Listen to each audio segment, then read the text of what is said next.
Hello, friends. So, in this series of live chats, today I'm going to talk to you about polycystic ovaries. It is called polycystic ovarian syndrome, polycystic ovarian disease. Some people call it PCOS. So, these are all different names for the same problem. So, I need to first explain to you what is PCOS or PCOS, and then I will tell you what problems can it cause. So, सबसे important बात समझने की ये है that PCOS or PCOS is not a disease. It is not an infection. It is not a disease that you can treat कि आपने दवाई दी और वो इसका इलाज हो गया. Because PCOS is a genetic makeup or a genetic constitution with which we are born with, and this is more in the South Asians that we have this kind of genetic configuration. In girls or females in India, Pakistan, Bangladesh, Sri Lanka, which we are the South Asian countries, basically, if you see, you find PCOS in 10 to 15% girls. So it is that common. In fact, if we read, conditions where there is some kind of hormonal disturbance, this is the commonest condition of hormonal imbalance in females. So when I say 10%, you can imagine almost 1 in 10 girls will have some form of some variation of PCOS. But it is not always a problem. You don't always have to be worried that because you have PCOS, you will have a problem. But this is also true that since it does cause some kind of hormonal imbalance, it can produce some problems. So let us first understand what is the basic pathophysiology, as we say in medical terms. मतलब basic problem कहाँ है, क्या है, hormones में क्या गड़बड़ी है जिससे कि क्या problems हो सकती हैं. So this is to do with sex hormones. हमारी ओवरीज में सेक्स हार्मोन्स बनते हैं. हमारी ओवरीज स्टोर करती हैं एग्स को, एक काम उनका ये है, और दूसरा वो हार्मोन्स बनाती हैं. जैसे अगर आप और देखें हमारे बॉडी के ऑर्गन्स जो हार्मोन्स बनाते हैं, थायराइड थायरॉक्सिन बनाता है, पैंक्रियाज इंसुलिन बनाते हैं.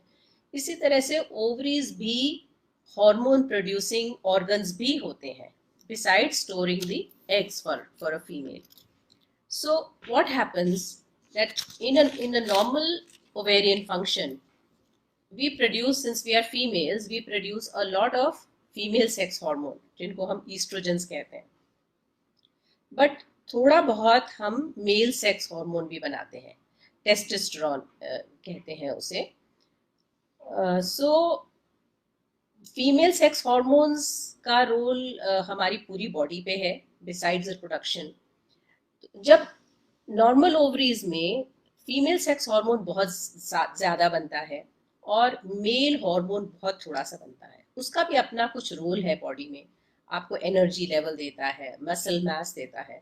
जैसे ये एथलीट्स होते हैं, ये मेल हार्मोन इंजेक्शंस लगा लेते हैं to get little more energy, which is not, I am not saying that's a good thing to do, but I am just telling you कि उसका ये इफेक्ट होता है. अगर आप मेल्स में देखें तो वो भी टेस्टिस में बहुत हार्मोन्स बनाते हैं. उनका उल्टा है, उनका बहुत सारा मेल सेक्स हार्मोन बनता है और बहुत थोड़ा सा फीमेल सेक्स हार्मोन बनता है. सो प्रॉब्लम पॉलिसिस्टिक ओवरीज में ये है कि उनमें थोड़ा सा नॉर्मल से ज्यादा मेल हार्मोन बनता है, और उसका नुकसान ये है कि जब वो ज्यादा होता है तो वो जो भी फीमेल सेक्स हार्मोन के जो जो एक्टिविटी है, जो नॉर्मल फंक्शन है, वो उसको एंटागोनाइज करने लगता है. एक चीज और देखें कि ये हार्मोन ओवरी से बनता है तो प्राइमरीली प्रॉब्लम ओवरी से हो रही है, लेकिन कुछ चीजें और भी हैं जो कि उस पे इफेक्ट डालती हैं, ओवेरियन फंक्शन पे है. So what are these other organs in the body or other conditions in the body. So एक सबसे इम्पॉर्टेंट चीज है हमारी बॉडी में इंसुलिन लेवल. ये भी अगर आपने सुना होगा कि साउथ एशियंस में इंसुलिन लेवल ज्यादा होते हैं. हमारे को कहते हैं we are the diabetes capital of the world, Indians को. सो अगर इंसुलिन लेवल बॉडी में ज्यादा हो तो उसकी वजह से भी मेल हार्मोन ज्यादा बनता है। और इंसुलिन किस में ज्यादा बनता है, किन लोगों में ज्यादा होता है? जो ओवरवेट होते हैं, ओबीज होते हैं, उनमें इंसुलिन लेवल ज्यादा होता है। ऑल्दो जिनका पॉलिसिस्टिक ओवरीज होती हैं, उनमें जो लोग ओवरवेट नहीं होते उनमें भी इंसुलिन लेवल ज्यादा पाया जाता है, बट जो लोग मोटे होते हैं, वजन ज्यादा होता है, उनमें तो डेफिनेटली इंसुलिन लेवल ज्यादा होता है। इसलिए एक प्रॉब्लम जो ओवरी में है वो और भी एग्जैजरेट हो जाती है या वो बढ़ जाती है अगर वजन ज्यादा हो, क्योंकि इंसुलिन लेवल बढ़ता है, उससे मेल हार्मोन लेवल बढ़ता है और फिर उससे सारी समस्याएं पैदा होती हैं। अब हम ये देखें, let us see what problems can be there because of polycystic ovarian syndrome. और what syndrome means a collection of symptoms, and symptoms occurring because of polycystic ovaries we say PCOS. So देखें क्या problems हो सकती हैं polycystic ovaries जिनकी होती हैं। तो जैसा कि मैंने कहा, जो मेल हार्मोन है वो बेसिकली फीमेल सेक्स हार्मोन के फंक्शंस को एंटागोनाइज कर रहा है। तो फीमेल सेक्स हार्मोन्स का क्या रोल होता है ओवरी में? एक तो रिप्रोडक्शन है सबसे इम्पोर्टेंट, जिसके लिए कि हर महीने ओवरीज से एक एग ग्रो करता है, मेच्योर होता है और फिर ओवरी से बाहर रिलीज हो जाता है, so that in can be fertilized and somebody, a woman can get pregnant. So ये जो समस्या है,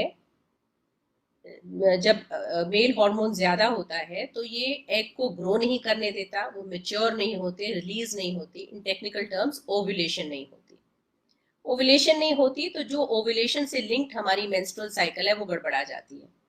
सो पॉलिसिस्टिक ओवरीज जिनकी होती हैं, they tend to have more irregular cycles, कि पीरियड पता चला किसी का, इसमें भी वेरिएशन है सीवियरिटी में, किसी का 5-7 दिन लेट आता है पीरियड, किसी का 15 दिन आता है, किसी का 2 महीने में आता है, 3 महीने में आता है। जिनकी बहुत सिवियर कंडीशन होती है उनकी बहुत बार ऐसा भी होता है कि बिना दवाई दिए पीरियड आता ही नहीं है, पीरियड लाने के लिए दवाई देनी पड़ती है। So irregular periods are very very common in girls and women with polycystic ovaries. और जो इसके मेल हार्मोन ज्यादा होने के जो इफेक्ट्स या सिम्टम्स हो सकते हैं वो होते हैं जैसे कि चेहरे पे, फेशियल एंड बॉडी पे ज्यादा हेयर ग्रोथ होना। सो ज्यादा हेयर ग्रोथ होना, जिसको हम हिर्सुटिज्म भी कहते हैं technically, that is one problem. And सिर्फ ज्यादा नहीं होते बाल, उसका टिपिकल पैटर्न होता है, because it is a male hormone, so the hair growth is more in the male hair growing areas. जैसे कि men have beard, men have mustache, women don't have, men have hair on their chest. So इन सारे areas में जरूरी नहीं है कि that they will grow a beard. There might be just a few extra hair on the face in the area of sideburns or mustache or the beard. But basically this is the male pattern of hair growth. So उस pattern में you can have hair in women with polycystic ovaries. Again, the severity of this depends on the level of male hormones. जिनमें male hormone level बहुत ज्यादा होता है उनमें बहुत ज्यादा हेवी हेयर ग्रोथ भी होती है। ऐसे भी this is of course uncommon, but ऐसी भी लड़कियां देखी हैं मैंने who have to regularly literally shave themselves. So but this is rare of course, which is a very severe form of PCOS. The other male hormone effect it could be acne. Pimple ज्यादा होते हैं, ये भी male hormone के effect से होते हैं। सो जिनको मेल हार्मोन ज्यादा होता है, you will have pimples on the face, you can also have pimples और acne on the body. So these are the symptoms that you see right from young girls, because it's an ovarian problem, because it is linked with the function of ovaries, the production of hormones from the ovaries. So you will see that all these symptoms start from the time when the girls start getting periods. So जब periods start होते हैं तब hormones बनते हैं actively ovary में, उससे पहले वो in a silent state होती हैं, तब आपको ये धीरे धीरे सब कुछ दिखने लगता है in different severity. एक यहाँ मैं और बात कहूंगी कि यंग लड़कियों में जब पीरियड स्टार्ट होते हैं तो कुछ सालों तक नेचुरली भी इरेगुलर साइकिल्स हो सकती हैं कि देर देर में पीरियड आ रहे हैं, 2 महीने में, 3 महीने में. And it is not necessary that all of these girls will have polycystic ovaries. But if these irregular periods persist after a few years, then there is a very high probability that the girl may be having polycystic ovaries. So common symptoms ये young लड़कियों में polycystic ovaries में मिलते हैं कि irregular cycles हैं, acne है, hirsutism है, in वेरिंग सिवियरिटी. किसी को कोई प्रॉब्लम होती है, किसी को दूसरी होती है, कोई फिक्स ऐसा नहीं होता कि सिम्टम्स किसको कितने होंगे. So this is about young girls and young women that you can find symptoms. Well, another symptom of irregular cycles in some girls and women is also heavy bleeding during periods. Because what happens that when the ovaries produce the sex hormones or estrogens, the lining of the uterus grows in response to these hormones. And जिन लोगों में regular ovulation होती है, उन लोगों में फिर after ovulation, once the egg is released, there is another hormone produced which checks the further growth of the lining of the uterus. अगर ovulation नहीं होती और 2 महीने 3 महीने ऐसे ही निकल जाते हैं, पीरियड नहीं आता, तो वो अनचेक्ड ग्रोथ होती जाती है लाइनिंग की, और उसके बाद जब पीरियड आता है तो बहुत हैवी आता है, बिकॉज उतनी ही लाइनिंग वो शेड होती है तो उतना ही ब्लड लॉस उसके साथ होता है. So heavy bleeding may also be a problem in some girls or young women with PCOS. Now we come to a different section of women. Married young girls and women can have a problem with the fertility. Now here I want to emphasize कि हर लड़की को जिसको PCOS है, कोई ज़रूरी नहीं है कि फर्टिलिटी में प्रॉब्लम हो ही, कि उसको प्रेग्नेंट होने के लिए दवाई खानी ही पड़े या उसको कोई ना कोई इलाज की ज़रूरत हो, ऐसा ज़रूरी नहीं है.